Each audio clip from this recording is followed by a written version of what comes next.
भजन संहिता 84 उसकी 11 और 12 आयत को मैं पढ़ूंगा। क्योंकि यहोवा परमेश्वर सूर्य और ढाल है, यहोवा अनुग्रह करेगा और महिमा देगा, और जो लोग खरी चाल चलते हैं उनसे वह कोई अच्छी वस्तु रख ना छोड़ेगा। अपने पड़ोसी को बोलो, यहोवा परमेश्वर सूर्य भी है और ढाल भी है। इंग्लिश में लिखा, for the lord god is a sun and shield, the lord will give grace and glory, no good thing will be withhold from them that walk uprightly. अगर ये एक वचन हमें समझ आ जाए, आवाज आ रही है सबको? पीछे लास्ट पे हाथों को हिलाओ अगर आवाज सुन रही है तो, आराम से भी। अगर ये एक वचन हमें समझ आ जाए, पूरी जिंदगी हमारी सफल हो सकती है। उसने कहा यहोवा परमेश्वर सन है, सूर्य है और ढाल है। क्यों कहा सूर्य? क्योंकि एक सूर्य आपको रोशनी देता है। सूर्य की वजह से ही आपकी सब्जियां पकती हैं और बड़ी होती हैं, लाइफ रहती है। साइंटिस्ट कहते हैं कि अगर एक व्यक्ति सूर्य की रोशनी में जाना बंद कर दे या ऐसे स्थानों में रहे जहां सूर्य की रोशनी नहीं आती, उसकी बॉडी, उसकी मेंटल लाइफ डिस्टर्ब होती है और वो डिप्रेशन में जाने के उसके चांसेस कई हजार गुना बढ़ जाते हैं। तो सूर्य एक लाइफ की तरह है। तो परमेश्वर ने कहा मैं सूर्य हूं, मैं सन हूं, मैं रोशनी हूं। बिना मेरे तू ग्रो नहीं कर सकता, खुश नहीं रह सकता, आनंदित नहीं रह सकता, फ्री नहीं रह सकता। और कहता मैं ढाल हूं। इब्रानी भाषा में ढाल का मतलब है मेगिना, a shield, a scaly hide of the crocodile. कहता जिस तरह मगरमच्छ के ऊपर स्केल्स होते हैं, उसकी चमड़ी सख्त होती है। मगरमच्छ की जो चमड़ी होती है बिल्कुल सख्त होती है ऊपर से। कहता मैं तेरे लिए मगरमच्छ की चमड़ी की तरह हूं। पुराने समय में लोग जो वॉरियर होते थे, लड़ाई करने वाले होते थे, वो मगरमच्छ की चमड़ी को उतार कर अपने सीने पर लगा के जाते थे, क्योंकि ये उनके लिए शील्ड का काम करती थी। तो जब कोई तीर आता था या कोई चीज आती थी, वो शील्ड की तरह काम करती थी और वो उसको भेद नहीं पाती थी। तो परमेश्वर ने कहा मैं तेरे लिए सूर्य हूं। अगर तू, मैं तेरे जीवन में हूंगा तो सारी चीजें ग्रो करेंगी, डिप्रेशन खत्म होगा, चिंताएं खत्म होंगी, बोझ खत्म होगा, तू ग्रो भी करेगा। और मैं तेरे लिए शील्ड भी हूं, the scaly hide of the crocodile. इब्रानी भाषा में बाइबल लिखी गई, पुराना नियम। कहता मैं तेरे लिए मेगिना हूं, a shield, a scaly hide of the crocodile. मैं तेरे लिए डिफेंस हूं, मैं तेरे लिए एक सुरक्षा हूं। अगर मैं तेरे जीवन में हूंगा तो उस तरह से तेरे जीवन में शैतान काम नहीं कर पाएगा जिस तरह वो दूसरे लोगों के जीवन में करता है। परमेश्वर ने कहा मैं सूर्य हूं, मैं ढाल हूं, यहोवा अनुग्रह करेगा और महिमा देगा। परमेश्वर कहता मैं अनुग्रह करूंगा, मैं ग्रेस दूंगा। जिस चीज के तू काबिल नहीं होगा उस जगह को मैं तुझे और तेरे परिवार को दूंगा। जो पदवियां तेरे पहुंच के परे होंगी, तू उन पदवियों के ऊपर होगा। तू सिर होगा और पूंछ नहीं होगा। तू अपने काम में, तू अपने बिजनेस में, तू अपनी जॉब में, अपने घर में, अपने मोहल्ले में और रिश्तेदारी में मैं तुझे ऊंचा करूंगा और तुझ पर अनुग्रह करूंगा। और क्या कहता महिमा दूंगा, मैं तुझे इज्जत दूंगा, मैं तेरी इज्जत को बढ़ाऊंगा। आगे कहता है जो लोग खरी चाल चलते हैं उनसे वो कोई अच्छी वस्तु रख ना छोड़ेगा। आज अच्छी वस्तुओं के लिए लोग चोरियां करते हैं, डाका डालते हैं, मार देते हैं एक दूसरे को, कब्जे कर लेते हैं एक दूसरे की जगह के ऊपर अच्छी वस्तुओं के लिए। और परमेश्वर कहता है आसानी के साथ ही, अगर तू मेरे साथ खरी चाल को चलेगा, तू मेरे साथ अगर राइट तरीके से अपराइटली चलेगा। अपराइटली का मतलब है तामीम। तामीम इब्रानी भाषा में कहता without blemish, complete, full, perfect, sincerely, without spot, undefiled, upright. कहता अगर तू मेरे साथ ऐसा चलेगा कि तेरे जीवन के ऊपर कोई भी धब्बा नहीं होना चाहिए। व्यभिचार एक धब्बा है, चोरी एक धब्बा है, शैतान के सामने झुक जाना एक धब्बा है, परमेश्वर के अलावा और भी जगहों पर सिर झुकाना एक धब्बा है। परमेश्वर कहता अगर तू विदाउट ब्लेमिश चलेगा, कंप्लीट चलेगा, फुल चलेगा, परफेक्ट चलेगा, सिंसियरली चलेगा, कहता दुनिया की कोई खरी वस्तु मैं तुझसे दूर नहीं रखूंगा, तेरे कदमों में रखूंगा। हर खरी वस्तु, हर बेस्ट चीज परमेश्वर ने कहा। कहता दुनिया की हर खरी वस्तु जिसके लिए दुनिया फाइट कर रही है, देश फाइट कर रहे हैं, कहता मैं तुझे ऐसे ही दे दूंगा। देश फाइट कर रहे हैं, लोगों को लगता है फलाना देश फलाने के साथ लड़ पड़ा। वो लड़ाई नहीं है, वो तेल की लड़ाई है, मिनरल्स की लड़ाई है मेरे भाई। वो सोना, वो कॉपर, वो लोहा, वो खनिज जो उनके देशों से निकलते हैं, ये उस चीज की लड़ाई है। कहीं कंफ्यूज मत रहना कि एक देश दूसरे के साथ लड़ता क्यों है। अच्छी चीजों के लिए लड़ाई हो रही है, बुरे तरीके के साथ, शैतानी तरीके के साथ, लेकिन अच्छी चीजों के लिए कि हमें मिल जाए।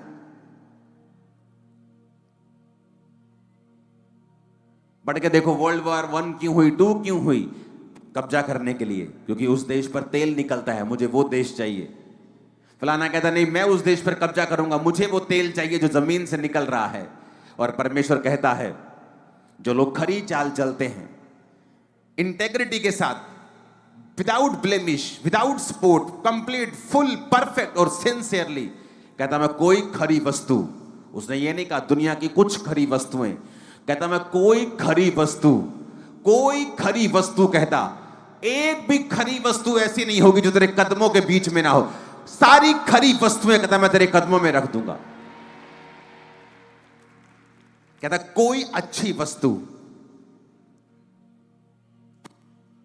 कोई भी अच्छी वस्तु, कहता no good thing will be withhold for them that walk अपराइटली।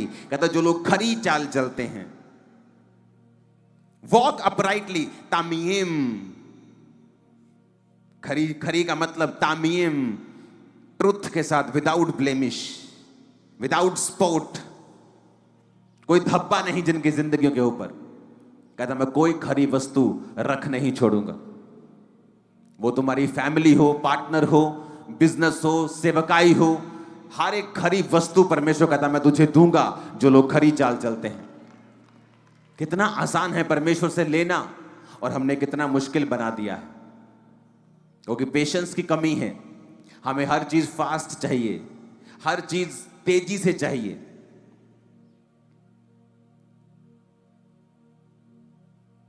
आज उन रेस्टोरेंट्स के ऊपर सेल ज्यादा है जो जल्दी डिलीवर कर देते हैं। अंदर जाओ 3 मिनट में चलो चिकन की बाल्टी, अंदर जाओ 3 मिनट में चलो बर्गर, 3 मिनट में चलो ये चीज, 3 मिनट में सैंडविच। उनकी सेल ज्यादा है, लेकिन जो अच्छी चीजें खिलाते हैं और टाइम लगता है उनकी सेल कम है, क्योंकि दुनिया का पेशेंस जो है वो खत्म हो रहा है। उन्हें हर चीज जल्दी चाहिए, हर चीज फास्ट चाहिए। और परमेश्वर कहता जो मेरे साथ खरी चाल चलते हैं, जो चल के दिखाते हैं, प्रूफ करते हैं अपने आप को कि मैं तेरे साथ चल रहा हूं, दुखों में भी, परीक्षा में भी, आसानी में भी, मुश्किल में भी, हर मौसम में, हर तरीके से प्रभु मैं तेरे साथ चल रहा हूं। परमेश्वर ने कहा दुनिया की कोई ऐसी वस्तु नहीं है, नो गुड थिंग विदहोल्ड, कोई खरी वस्तु मैं तुमसे रख नहीं छोड़ूंगा, सारी तेरे पास होंगी। अब्राहम की जिंदगी को देखो, क्या था जो उसके पास नहीं था? भेड़ें उसके पास थी, ऊंट उसके पास थे। उन दिनों में वही ट्रांसपोर्ट का जरिया होते थे। उन दिनों में क्या होता था? आज के दिन में क्या है? गाड़ी, बंगला, पैसा, बैंक बैलेंस। उन दिनों में क्या होता था? बैंक्स नहीं होते थे।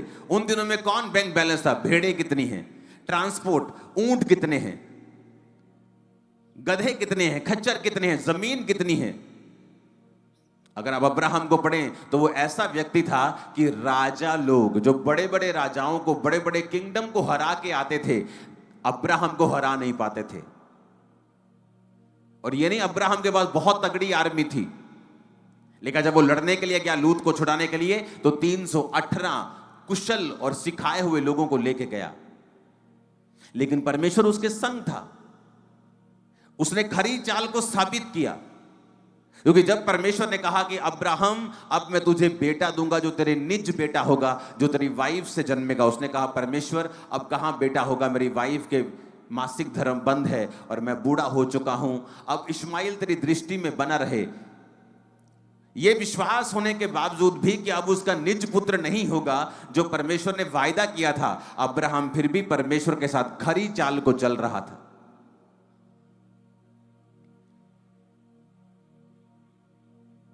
क्या आप खरी चाल चल रहे हैं परमेश्वर के साथ? और खरी चाल का मतलब क्या है? इंटेग्रिटी के साथ, truth without blemish, complete, full, perfect और सिंसियरली लिखा कि परमेश्वर के साथ चलना।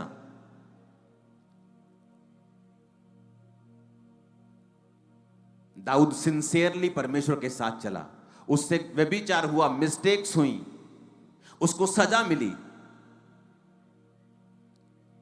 लेकिन उसकी सिंसियरिटी यह थी कि वो परमेश्वर के साथ ही रहना चाहता था। और शाऊल सिंसियर नहीं था क्योंकि उसे लोगों की परवाह थी कि लोगों के बीच में मेरी छवि खराब ना हो जाए। शमूएल तो मेरे साथ चल, लोगों के बीच में मेरी छवि खराब ना हो जाए। परमेश्वर के निगाह की मुझे कोई परवाह नहीं। तो परमेश्वर ने कहा अब तेरा राज्य खत्म हो जाएगा। जो लोग खरी चाल चलते हैं, परमेश्वर ने कहा उनसे मैं कोई भी अच्छी वस्तु रखूंगा नहीं।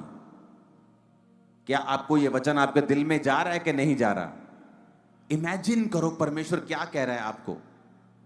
कहता कोई खरी वस्तु मैं तुझे ऐसी नहीं होगी ना दूंगा, हर खरी वस्तु मैं तुझे दूंगा। एवरी गुड थिंग तेरे पास होगी जो लोग खरी चाल चलते हैं। उसने ये नहीं कहा जो लोग बहुत चालाक होंगे, उसने कहा अगर तू खरी चाल चले, विदाउट स्पोर्ट, बिना किसी लांछन के, बिना किसी धब्बे के, फुल इंटेग्रिटी के साथ, ट्रूथ के साथ, कंप्लीट, परफेक्टली, सिंसियरली अगर तू मेरे साथ चले, तो प्रभु ने कहा मैं कोई अच्छी वस्तु तेरे घर में ऐसी नहीं होगी कि ना हो, तेरे जीवन में ऐसी नहीं होगी ना हो। चाहे वो तेरी मैरिज हो, चाहे वो तेरी फैमिली हो, चाहे वो तेरी बिजनेस हो, चाहे वो तेरा कुछ भी हो। अगर आज प्रभु को मानने के बाद ये चीजें बिगड़ी भी हुई हैं, मैं आपको बता रहा हूं, अगर आप यहोवा के साथ खरी चाल चलेंगे, ये सब चीजें आने वाले इन 3 सालों में आपके पास होंगी। सब चीजें, कुछ भी ऐसा नहीं होगा जो आपके पास नहीं होगा।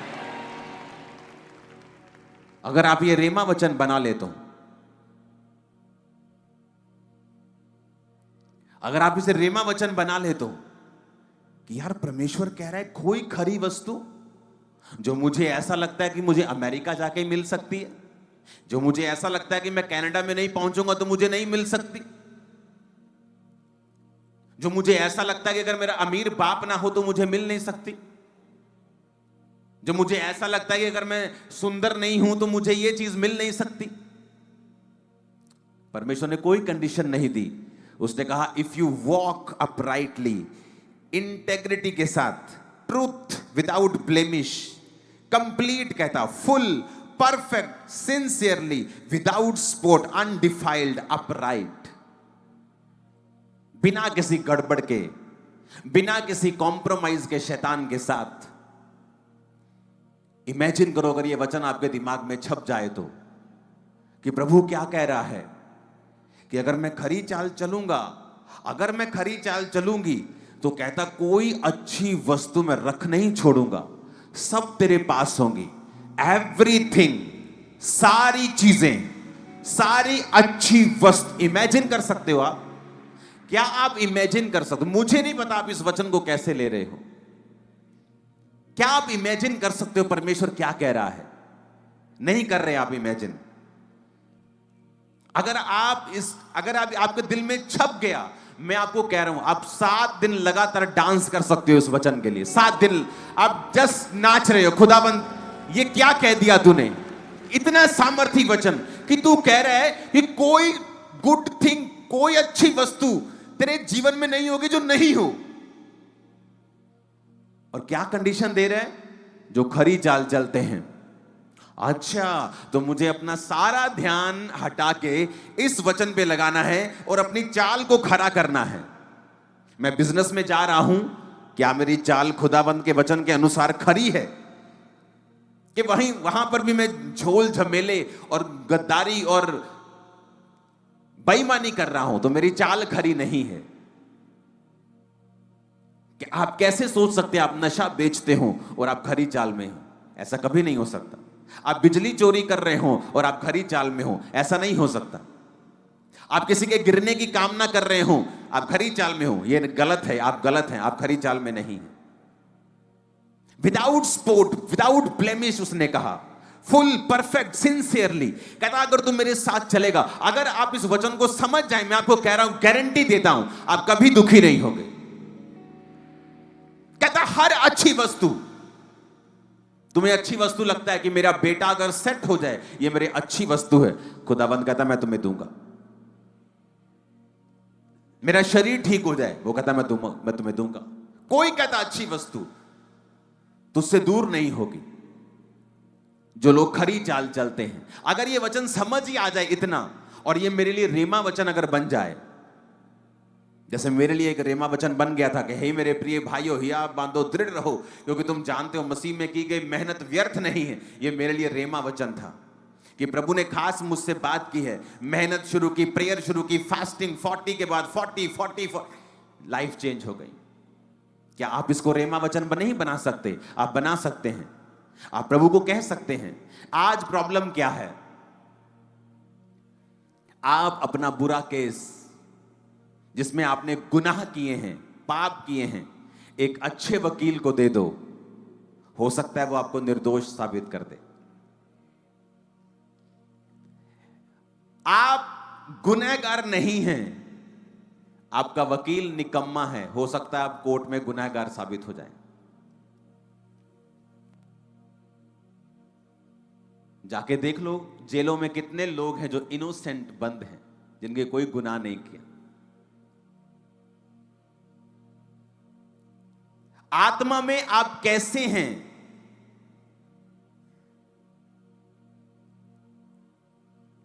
मान लीजिए आपकी आंखों में दिक्कत है, आपकी आंखें खराब हैं, थोड़ा कम दिखता है, आप कुछ भी है, या ब्लाइंड है कोई।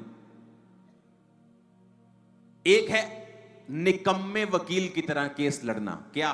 प्रभु जी आप मुझे चंगा करें, आमीन। ये भी अच्छी चीज है, लेकिन ये एक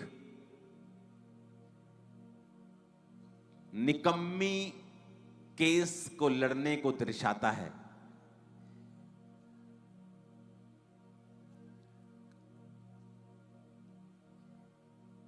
एक है अच्छा वकील, अच्छी प्रार्थना करने वाला वकील। और जब वो अपनी आंखों के लिए प्रार्थना करता है, वो कहता है परमेश्वर मैं तेरा धन्यवाद करता हूं कि आपने मुझे प्रार्थना करने का अवसर दिया है, आपने मुझे ये ताकत दी है, ये अधिकार दिया है कि मैं आपके सामने आऊं और प्रार्थना कर सकूं, क्योंकि आपने कहा है कि प्रभु यीशु मसीह के नाम में जो कुछ मैं मांगूंगा आप मुझे देंगे। मेरे पिता आप किसी का पक्षपात नहीं करते, वचन में लिखा है। आपके दास मूसा के बारे में लिखा है कि वो 120 साल का था और उसकी आंखें धुंधली नहीं थी और उसका शारीरिक ढांचा कमजोर नहीं था। पिता क्योंकि वो आपकी महिमा में जलता था, मैं आज से वायदा करता हूं कि आज से मैं आपकी ग्लोरी और महिमा में चलूंगा। आप भी मेरी आंखों के ऊपर दया करें पिता, और मेरी आंखों पर से सारी बीमारी को खत्म करें, क्योंकि आपके बेटे यीशु के कोड़े खाने से मैं चंगा हो चुका हूं। आप मुझ पर भी दया करें जिस तरह आपने मूसा के ऊपर की थी। यह है अच्छे वकील की प्रार्थना। दोनों प्रार्थनाएं हैं, एक है निकम्मी प्रार्थना, एक है अच्छी प्रार्थना जो रिजल्ट लेके आती है। एक है निकम्मे विश्वासी जो सोचते हैं प्रभु को सब पता है, प्रभु को सब जानता है, बस यही कह देंगे प्रभु मुझे ठीक कर दे। और एक है अच्छे विश्वासी। एक वकील 25 लाख रुपए लेता है एक बार खड़े होने के, और एक वकील 5,000 में भी मान जाता है। जो 25 लाख वाला है उसने अपनी वैल्यू को बनाया है, उसके केसेस को उसने जीता है। आज मैं वकीलों की बात नहीं कर रहा हूं, आप मेरी बात समझ रहे हैं, मैं आत्मिक वकीलों की बात कर रहा हूं, क्योंकि हम आत्मिक वकील हैं। क्योंकि जीसस ने कहा अपना मुकदमा लड़, अपना प्रमाण दे। वचन कहता है, यहोवा परमेश्वर कहता है अपना प्रमाण दे, अपना मुकदमा मेरे सामने लड़। और हम मुकदमा कैसे लड़ रहे हैं कि मैनू छाड़ दो जी। वकील साहब जज से कह रहे हैं मैनू छाड़ दो जी, ए बंदे नू छाड़ दो जी। और दूसरा वकील कह रहा है, जज साहब आपके संविधान में ये लिखा है, हमारे संविधान के फलाने आर्टिकल के इस भाग में ये लिखा है, ये मेरा जो क्लाइंट है उस समय यहां मौजूद था, ये मेरा क्लाइंट ये करता है, इसकी ये प्रूफ है, ये डॉक्यूमेंटेशन है। ये अच्छा वकील है। आप प्रार्थना करने के लिए प्रभु के सामने बैठे हैं और आपको यही नहीं पता कि जिस विषय में आप प्रेयर कर रहे हैं बाइबल का कौन सा अध्याय आपकी सपोर्ट में खड़ा है। प्रॉब्लम है जब व्यभिचार में इंसान होता है, वो प्रार्थना का हियाव खो देता है। वो परमेश्वर के सामने मांग नहीं सकता, उसको पता है जो वो मांगेगा उसे मिलेगा नहीं, तो वो दुनियावी चीजों का सहारा लेता है बचने के लिए।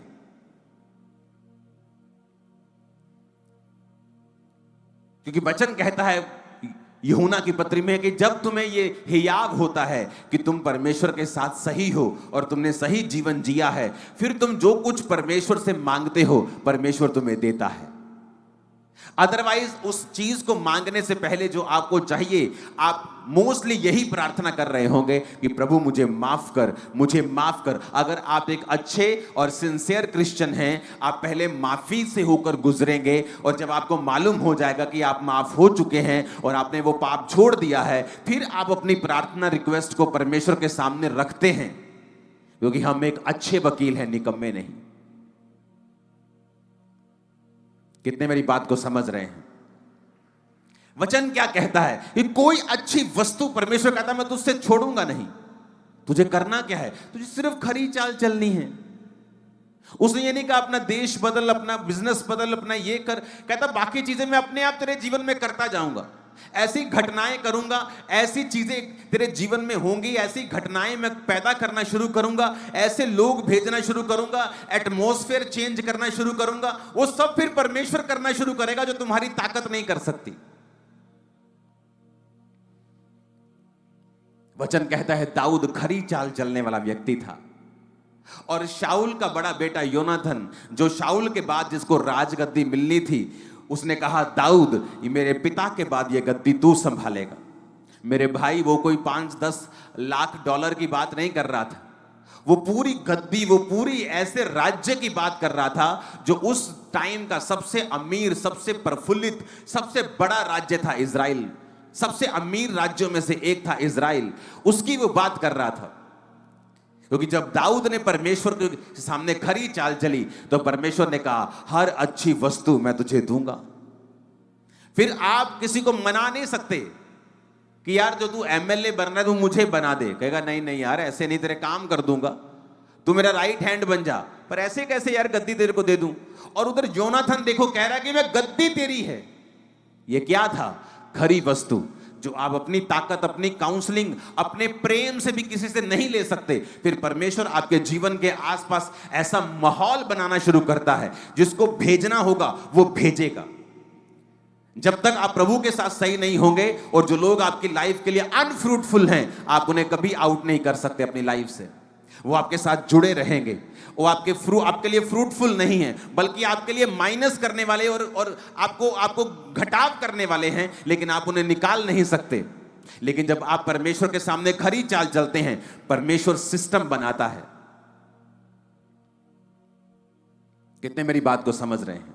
एक दिन गिदोन जा रहा है, परमेश्वर ने कहा गिदोन मेरे बेटे, जो तू लड़ने के लिए जिस युद्ध पे जा रहा है ना, वो ये जो तेरे साथ है ना, ये बहुत ज्यादा हैं। अगर तू इतने लोगों को लेके जाएगा तो मेरी महिमा नहीं होगी।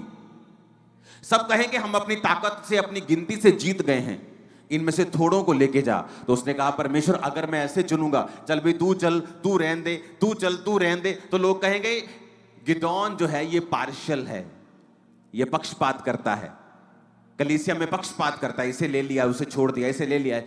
तो उसने कहा मैं क्या करूं? परमेश्वर ने कहा ऐसा कर, सबको बोल पानी पी। और जो कुत्ते की तरह घुटने टेक कर नहीं, कुत्ते की तरह अलर्ट होकर चपड़ चपड़ करके पानी पिए, उनको रख लेना। और जो आराम से गाय की तरह पानी में मुंह देके लम्बे पे आके पानी पिए रिलैक्स होके, उन्हें छोड़ देना। और जब उन्होंने कुत्ते की तरह चपड़ चपड़ करके पानी पिया, भाई साहब हजारों से 100 में आ गए, 100 सैकड़ों में, और उनको चुन लिया गया। जब परमेश्वर ने इस सेवकाई को बढ़ाना था, तो परमेश्वर ने कुछ लोगों को मेरी लाइफ से हटाना था, तो वो मैं नहीं हटा सकता था। परमेश्वर ने मुझसे कहा अब तुझे एक काम करना है। मैंने कहा क्या प्रभु? परमेश्वर ने कहा तुझे अपडेट लेनी शुरू करनी है। जितने तू नीचे तेरे लोग हैं ये तुझे अपडेट करें। अगर ये तुझे अपडेट नहीं करते तो इनको तू आगे मत लेके जाना, क्योंकि परमेश्वर हर एक व्यक्ति जो उसके साथ खरी चाल चलता है उससे ऐसी बातें करता है जो दुनिया नहीं जानती होगी, टीम्स नहीं जानती होगी, परिवार नहीं जानता होगा। लेकिन परमेश्वर आपको एक तरीका देता है, क्योंकि उस तरीके को आप बुद्धि से नहीं यूज कर सकते, क्योंकि हर व्यक्ति के लिए तरीका अलग है। तो जब परमेश्वर ने मुझसे कहा इनसे अपडेट लेनी शुरू कर, जब मैंने उनसे अपडेट मांगी, 80-70% लोग अपडेट नहीं दे रहे थे और वो रिमूव हो गए। जैसे ही वो रिमूव हुए, चर्च 1 से आज 200 ब्रांच हो चुकी। मैं आपको बता रहा हूं, आप नहीं कर सकते कुछ चीजें, तो क्या करता है? आपको खरी चाल चलनी पड़ती है। जब आप खरी चाल चलते, परमेश्वर बताता है अच्छा तुझे एक सिस्टम बनाना है। क्या सिस्टम प्रभु? तुझे अपडेट लेनी शुरू करनी है। मैंने सबको बुलाया, मैंने कहा मुझे अपडेट चाहिए। तुमने जो किया सारे दिन में करो, लेकिन मुझे शाम को अपडेट चाहिए। तुमने क्या किया? जस्ट सिंपल चीज। क्या था सिंपल चीज? अच्छा पानी पी लो सारे इसमें से। क्या था? Very simple. जिसने चप्पड़ चप्पड़ करके पिया वो साथ ले गया। परमेश्वर ने मुझसे कहा तुझे अपडेट लेनी है, और किसी को टीम में मालूम नहीं मैं ये क्यों कर रहा हूं, मेरे परिवार तक को मालूम नहीं मैं क्यों कर रहा हूं। लेकिन परमेश्वर ने मुझसे कहा अपडेट ले। और वो लोग जो सच में अधीन नहीं थे और साथ चलते थे, ऐसे एहसान करने की कोशिश करते थे, तो परमेश्वर ने उनको दिखाया कि तुम्हारी वजह से ये सेवकाई नहीं है, ये मेरी वजह से है। नहीं तो वो सारे अनफ्रूटफुल लोग क्या बोलते कि देखो जी हम आज 200 चर्च बना ली और हमें हटा दिया। परमेश्वर ने तब हटाया जब एक थी। तो आज जब 200 है और फ्यूचर में ये 20,000 ब्रांचेस होंगी, तो कोई माई का लाल बोल नहीं पाए। क्यों? परमेश्वर कर रहा है। जब वो आप खरी चाल चलते हैं, वो आपको कुछ ऐसे तरीके बताता है, आपको ऐसे सिस्टम बताता है, आपके परिवार के लिए, आपके फाइनेंस के लिए, आपके बिजनेस के लिए, आपकी सेवकाई के लिए, जो दुनिया कभी समझ नहीं सकती। बाइबल कहती राजा का मन कोई समझ नहीं सकता। मेरे मन को कोई समझ नहीं पाता था कि मैं इंस्ट्रक्शंस ये वाली क्यों दे रहा हूं, ये इंस्ट्रक्शन मैंने चर्च में क्यों शुरू की है, ये मैंने टीम के लिए क्यों बोला है। क्योंकि परमेश्वर मुझे गाइड करता था अपनी बुद्धि से, और किसी को मालूम नहीं होता था। उनको लगता कि ये नॉर्मल बात है, लेकिन परमेश्वर का मकसद बड़ा था। जब गिदोन ने कहा पानी पी लो, बोला था पानी पीना है, कौन सी, चलो पानी पीते हैं। कोई पानी पी रहा है बुक मार के, गपड़ गपड़ गपड़ गपड़ लम्बे पे आके पानी पी रहा है, और कोई चप्पड़ चप्पड़ करके पी रहे हैं। परमेश्वर ने कहा जो चप्पड़ चप्पड़ करके कुत्ते की तरह पी रहे हैं, ये अलर्ट है, इनको उठा ले। जब प्रभु इस्तेमाल करता है किसी सेवकाई के नीचे आपको, वो आपके गिफ्ट बुद्धि देखकर नहीं, आपकी अधीनगी की और आपकी रिपोर्ट देने की क्षमता के अनुसार आपको इस्तेमाल करता है। आप मोस्टली बाइबल में देख लो, जिन्होंने परमेश्वर का दुगना मसा अपने दासों से पाया है, मोस्टली वो लोग सबसे ज्यादा बुद्धिमान नहीं होंगे। गेहजी सबसे ज्यादा बुद्धिमान था। उसे पता था एलिया को, उसे एलीशा को मालूम नहीं था। कहता है मैं इस घर में आया हूं, इस औरत ने मेरी सेवा की है, मेरे लिए कमरा बनाया, मेरे लिए दीवट रखा, मेज रखा, कुर्सी रखी, पलंग रखा, बता इसको क्या आज। उसको नहीं पता, गेजी को पता है। कहता है इसके बेटा नहीं है। चालाक आदमी, वेरी कनिंग, चालाक, बुद्धिमान, सब पता है, इधर उधर सब। हाँ, आते जाते मैं सबकी खबर रखता हूं, हाँ, वो वाला आदमी। पर जब मसा पाने को चाहा, कोड़ लेके बैठा वो। बुद्धि ज्यादा संसारिक, ईश्वरीय नहीं थी। कितने मेरी बातों को समझ रहे हैं? संसारिक बुद्धि, अपना जोर लगाना, संसारिक बुद्धि यूज करना। और मैंने सेवकाई में, परमेश्वर जानता है, शुरू से संसारिक बुद्धि का प्रयोग नहीं किया, इसलिए अपने विरोधियों को जवाब नहीं दिया, शांत रहा, आनंदित रहा। आज नजर नहीं आ रहे हो, और आज भी मुझे कोई दुश्मनी नहीं, कोई किसी का। लोग फालतू की वीडियोस बनाते रहेंगे, कभी किसी के खिलाफ, कभी किसी मीडिया के खिलाफ, वो डर गया फलाना। मेरे मन में ऐसा कुछ नहीं, ना मैं खुश हूं ना मैं निराश हूं। हर बंदा अपना काम कर रहा है, जिसको परमेश्वर ने जो काम दिया वही कर रहा है। लेकिन पापी को वो दिन भर दुख भरा काम ही देता है, लेकिन धर्मी नित्य भोज में जाता है। हालेलुया। कहता धर्मी नित्य भोज में जाता है और पापी को वो निरा दुख भरा काम देता है। तो जिसने जो काम करना है वो करता जाए, लेकिन आपको ये बात समझनी पड़ेगी कि कुछ चीजें, कुछ डिलीवरेंस, कुछ छुटकारे ऐसे हैं जो बिना खरी चाल चले आप नहीं ले सकते, क्योंकि उन छुटकारों के पीछे प्रभु की एक आवाज होगी, और वो आवाज ऐसी होगी जो पहले कभी नहीं हुई होगी। कोई इमेजिन नहीं कर सकता था कि मैं इन चीजों को जब इस्टेब्लिश करूंगा तो वो लोग अपने आप खत्म हो जाएंगे और चले जाएंगे जो लोग फ्रूटफुल नहीं हैं। कोई इमेजिन भी नहीं कर सकता। और आज मैंने ये जाहिर किया है कितने सालों के बाद आपके ऊपर कि वो क्या था जो प्रभु ने मुझसे कहा था। आज भी वो मुझसे बात करता है। लोगों को इसलिए समझ नहीं आती टीम, इसलिए अब की जो मेरी टीम है वो बड़े ध्यान से सुनती है और उसे फॉलो करती है। उसे पता है कि इसके पीछे कुछ और है जो हमें मालूम नहीं। कितने मेरी बातों को समझ रहे हैं?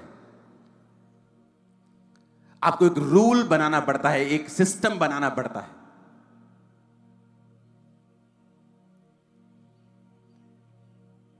कितने मेरी बातों को समझ रहे हैं? उसने कहा कोई खरी वस्तु तुझसे रख नहीं छोड़ूंगा, अच्छी वस्तुएं तुम्हें दूंगा, गुड थिंग्स। अपनी चाल को खरा कर ले।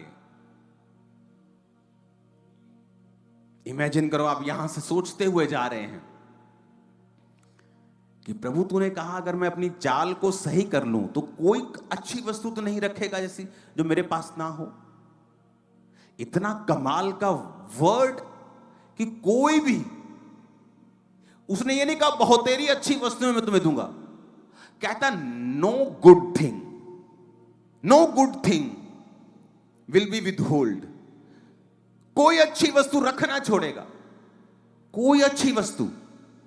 तुम्हारी फैमिली, सेहत भी अच्छी वस्तु में आती है, फाइनेंशियल ब्लेसिंग अच्छी वस्तु में आती है, परिवार अच्छी वस्तु में आता है, मन की शांति अच्छी वस्तु में आती है, अच्छा नाम अच्छी वस्तु में आता है। कहता कोई अच्छी वस्तु मैं तुमसे रख नहीं छोड़ूंगा। कितना आसान है लेना। कहता बस खरी चाल चलनी है, without spot, without blemish, perfectly, sincerely कहता चलना है। आप एक यूथ है और यहां बैठे हैं, आपको एक लड़की का मैसेज आता है, अगर आप सिंसियर हैं, आपको पता है कि एंड क्या है, नथिंग, सो बेटर कि मैं खत्म करूं। अगर आप सिंसियर हैं, अगर आप अनसिंसियर हैं, आप चैटिंग करते जाएंगे और चैटिंग कब आपकी प्यार में बदल जाएगी आपको मालूम नहीं होगा। आप सिंसियर होंगे तो आप, कितने मेरी बातों को समझ रहे हैं? इसलिए कहता है who walk sincerely without blemish, without spot, perfectly, complete, full, sincerely, undefiled, tamim, whole, पूरा, आधा नहीं, पूरी तरह से परमेश्वर के साथ चलना। कहता मैं तुम्हारे जीवन में कोई भी अच्छी वस्तु रख नहीं छोड़ूंगा, सारी तुझे दूंगा, सारी सारी सारी सारी सारी सारी सारी वस्तुएं, सारी वस्तुएं, सारी वस्तुएं तुम्हें देगा। अगर ये वचन समझ आ गया ना, आज जिंदगी बदल जाए। तो इसका मतलब मैं अपनी लाइफ की फुल कंसंट्रेशन इस चीज पर रखूं कि मैं अपनी जिंदगी में विदाउट स्पॉट चलता रहूं। मेरा जोर इस चीज पे लगे कि मैं सीधा चलूं। हालेलुया। ऊंची आवाज में बोलो हालेलुया।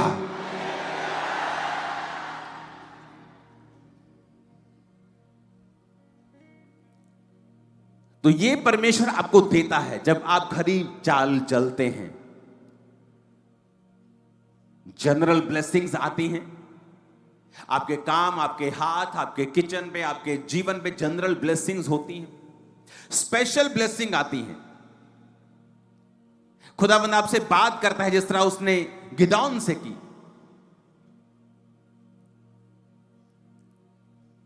आपके फैमिली मेंबर्स कई ऐसे होंगे, आपके परिवार के, आपके पड़ोसी कई ऐसे होंगे, आपके परिवार में कुछ ऐसे अनफ्रूटफुल लोग होंगे, दूर के रिश्तेदार या कोई भी ऐसे लोग जो अनफ्रूटफुल हैं, लेकिन आप उनसे छुटकारा नहीं पा रहे। एक दिन जब आप खरी चाल चलेंगे, परमेश्वर आपके कान में कुछ फुसफुस करेगा। आप कहेंगे अच्छा मुझे इस तरह से अब चलना है। आप प्रेम से बात करेंगे और जो पहाड़ था आपकी लाइफ में वो खिसक जाएगा और खत्म हो जाएगा और चला जाएगा और आपको मालूम भी नहीं होगा। सडनली कुछ ऐसा होगा, आप कहेंगे ये क्या हो गया, मैं तो इसे बड़ा हवा समझता था, ऐसे कैसे हो सकता है, इतनी आसानी से चीजें कैसे हो सकती हैं। क्योंकि प्रभु आपको तरीका समझाएगा किस तरह से करना है, और वो उन्हीं को समझाता है जो उसके प्रिय हैं। वो दोस्तों से बात करता है, विजिटर्स से नहीं।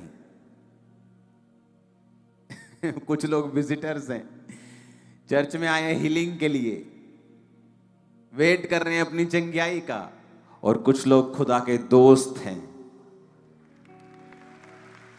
जो लोग आज अपने दोस्त की बात को सुनने के लिए आए हैं कि मेरा दोस्त मुझसे क्या चाहता है, मेरा बाप मुझसे क्या चाहता है। आज कहता खरी चाल चल, अपराइटली परफेक्ट चलता रह। कहता मेरी जिम्मेवारी है, मेरा वचन टलता नहीं, एक बिंदु भी टलेगा नहीं। कहता मेरी रिस्पॉन्सिबिलिटी है।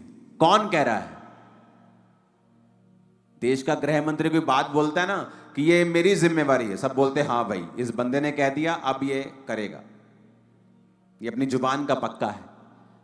यहां भाई साहब प्रधानमंत्रियों का प्रधानमंत्री और राजाओं का राजा जिसने ये दुनिया बनाई है, वो कह रहे तुम्हें, तुम्हारे पड़ोसी को नहीं, वो लाखों की इस भीड़ को नहीं कह रहा, तुम्हें कह रहा है। क्या कह रहा है? कहता कोई अच्छी वस्तु मैं तुझसे रख नहीं छोड़ूंगा। कौन कह रहा है? परमेश्वर कह रहा है। कहता मेरी जिम्मेवारी है, ये मेरा काम है, मैं खुद करूंगा, मैं अपने वचन की गारंटी देता हूं। मेरा वचन जो ताया हुआ है, कहता मैंने अपने नाम से भी ज्यादा बड़ा महत्व अपने वचन को दिया है, और जो जो जो यीशु नाम से भी बड़ा है, जो बोलो जो यीशु नाम से भी बड़ा है, उसने कहा मैंने अपने नाम से अधिक महत्व अपने किसको दिया? जो यीशु नाम से भी बड़ा वचन है। वो तुम्हें ये कह रहा है कि कोई अच्छी वस्तु नहीं होगी जो तुम्हारे जीवन में ना हो। विश्वास करते हो? पर हर वचन के पहले कंडीशन है, कहता जो लोग खरी चाल चलते हैं, वो सूर्य है, वो ढाल है, वो अनुग्रह देगा, वो महिमा करेगा, और जो लोग खरी चाल चलते हैं कोई अच्छी वस्तु वो उनसे रख ना छोड़ेगा। आसान है आशीष लेना, खरी चाल चलना। दुख आए, तकलीफ आए, जब परीक्षाएं आए तो चलते रहना और खरी चाल को खरा ही रखना। कुछ बड़ा आपकी लाइफ में होने वाला है, कुछ बड़ा आपकी सेवकाइयों में होने वाला है जो ऑनलाइन देख रहे हैं। आमीन। ऊंचा ये आशीष हमारी है चर्च।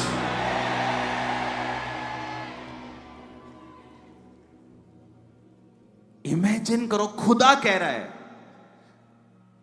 कोई पॉलिटिशियन नहीं कह रहा, कोई बड़ा आदमी नहीं कह रहा जिसकी बातें आप सुन ले तो यकीन हो जाएगा, अगर उसने मुझसे वायदा किया तो ये करेगा। वो तो खुदा है, वो तो परमेश्वर है जिसने इस दुनिया को बनाया है, जिसने इतना बड़ा यूनिवर्स बनाया है कि धरती एक कण की तरह है, मिट्टी के कण की तरह। वो कह रहा है कि अगर तू मेरे साथ घर ही चाल चले तो मैं गारंटी देता हूं हर अच्छी वस्तु तेरे घर, तेरे जीवन में होगी। अब परमेश्वर गारंटी दे रहा है, अब तुम्हें और कौन चाहिए, क्या चाहिए?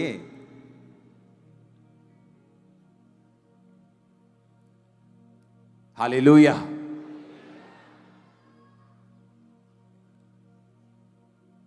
बाइबल पे अपने इस वचन को निकालेंगे और जब मैं 1 2 3 कहूंगा आप इस वचन को पढ़ेंगे फिर से इसी वचन को, ताकि ये वचन आपके हृदय में चला जाए।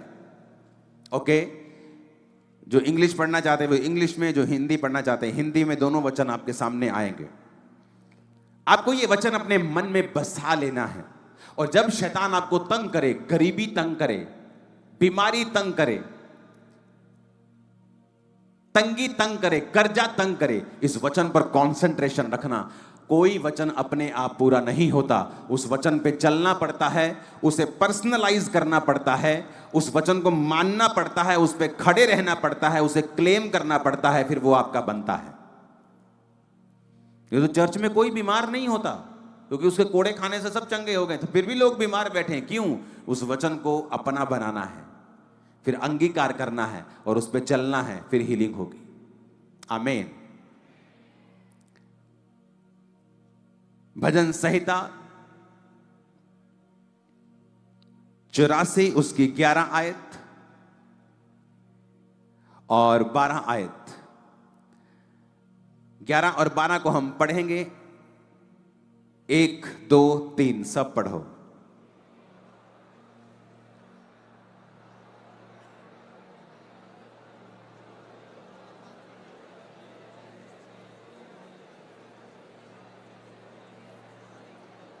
हे सेनाओं के यहोवा, क्या ही धन्य है वह मनुष्य जो तुझ पर भरोसा रखता है। फिर से पढ़ेंगे।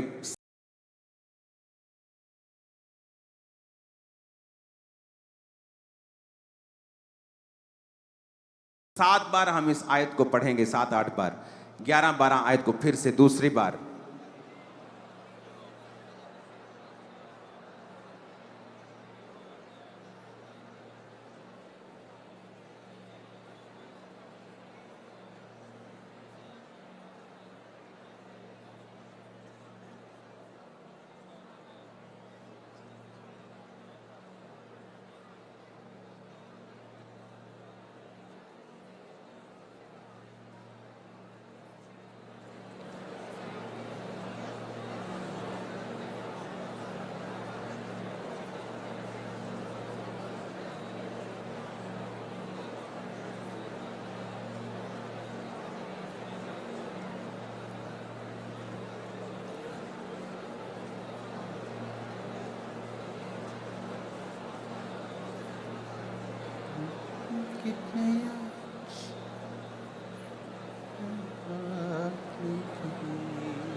मुझे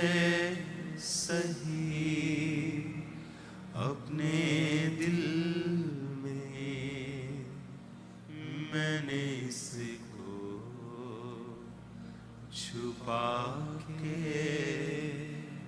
रखा है अपने दिल में, मैंने इसको छुपा के रखा है।